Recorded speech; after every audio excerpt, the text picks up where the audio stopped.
Rasulullah SAW satu kali bersabda, ya, di orang-orang itu pada salat sunnah di masjid, lalu Nabi menyampaikan, "Sallu ayyuhan nasi fi buyutikum." Hei orang-orang, kata Rasulullah, ayo cepat salat di rumah aja, di rumah. Ya. Fa inna afdhala salatil mar'i fi baitihi illa al-maktubah. Salat yang terbaik yang dilakukan oleh setiap orang itu lebih bagus di rumahnya, kecuali salat yang fardu, salat wajib. Ya. Di salat sunnah, ya, dari hadis ini sebaiknya dilakukan di mana? Di rumah. Ya. Adapun salat fardu sebaiknya dilakukan di mana? Di masjid, melalui hadis ini. Ya. Ya Rasulullah, apakah qabliyah saja?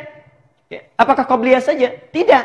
Ternyata ba'diyah juga sebaiknya dilakukan di rumah. Hadis dari Jabir yang ini bin Abdullah. Ya. Hadis dari Jabir bin Abdullah. Kata Rasulullah sallallahu alaihi wasallam, "Idza qada ahadukumus shalah fi masjidihi, idza qada ahadukumus shalata fi masjidihi." Kalau seseorang telah menunaikan salat fardu di masjidnya, perhatikan, sudah salat fardu di masjidnya, maka tunaikan, bahasa hadisnya, faj'al fi baitihi nasiban min salatih. Ya. Maka jadikan sisa salatnya itu di rumahnya.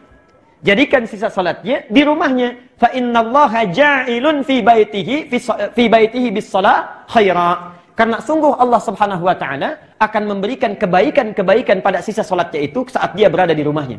Ya. Jadi maksudnya kata para ulama, supaya di rumah itu banyak tempat sujudnya.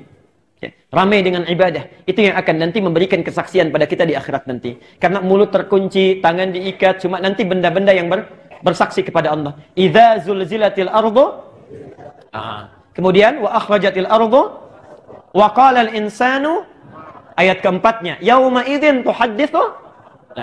Jadi kata Al-Qur'an, saat bumi ini digoncangkan hancur seluruhnya, manusia pada keheranan, ada apa ini, diwafatkan semuanya, dibangkitkan, semuanya akan diam. Yang bersaksi itu tempat-tempat dan benda-benda yang kita pijak. Yauma idzin tuhadditsu akhbaraha.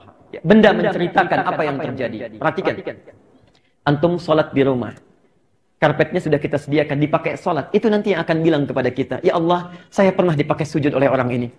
Tanggal sekian, bulan sekian, jam sekian. Ya. Masya Allah. Jadi jangan hanya ramaikan di masjid, rumah pun ramaikan. Ya. Karena itu ada saran dari para ulama, ini saran sangat bagus, Bu, ya. Pak, kalau Anda memiliki sesuatu yang baru, pakai dulu untuk kepentingan Allah. Supaya mudah hisabnya. Misal, kita beli baju baru ini, Masya Allah, ya. Kemudian setelah digunakan, gunakan dulu untuk Allah. Pakai dulu sholat, ya. Pakai sholat. Supaya saat ditanya dalam hisab itu, ringan jawabnya. Dari mana rezeki yang kamu pakaikan itu untuk beli pakaian? Ya Allah, Engkau maha tahu, Engkau bisa melihat dan mengetahuinya dengan pasti. Rezekinya saya dapatkan dari si A yang sangat halal. Dan Engkau ketahui itu. Kemana Engkau gunakan? Ya Allah, pertama kali saya gunakan itu adalah untuk menyembahmu. Dan Engkau paling tahu kapan waktunya, kapan saya gunakan, dengan keadaan apa saya gunakan itu. Masya Allah, ringan. Kita kadang terbalik. Ibu kalau pakai baju baru, dapat baru, digunakan apa dulu?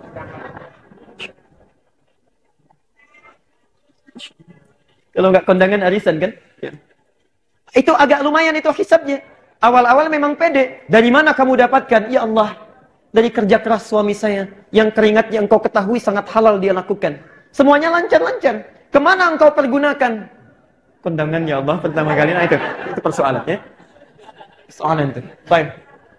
Lihat. Hadis yang kedua dari Jabir bin Abdullah, ya. Maka ramaikan rumah dengan ibadah. Itu salat ba'diyahnya. Jadi kalau ada yang tanya qabliyah ini dalilnya, ba'diyah ini dalilnya. Tapi pertanyaannya, apakah semua salat sunnah itu mesti di rumah? Baik. Ditakhsis oleh Nabi, dikhususkan. Lihat pernyataannya, jangan berhenti di sini, ya. Rahmukallah. Jangan berhenti di sini. Kalau Anda cuma baca 1-2 hadis saja, akan diambil kesimpulan berarti semua salat sunnah itu mesti di rumah. Perhatikan. Hadis selanjutnya, Abdullah bin Zaid bertanya kepada Rasulullah. Perhatikan pertanyaannya, ya rahmukallah. Ya Rasulullah, wahai Rasulullah, ayyuma afdalu min salati? Ya. Mana yang paling afdal di antara salat saya? Hal salati fil bait amil fil masjid? Am fil masjid? Apakah salat yang saya lakukan di rumah saya atau di masjid? Okay. Apakah salat yang saya lakukan di rumah saya atau di masjid? Karena beliau melihat Rasulullah itu sunnahnya di rumah, kemudian baru ke masjid. Dijawab oleh Nabi. Perhatikan. Lihat jawabannya, ya. Ala tara amma aqrabu min baiti? Ya. Ala tara amma aqrabu baiti min masjid, maaf. Ala tara amma aqrabul baiti min masjid?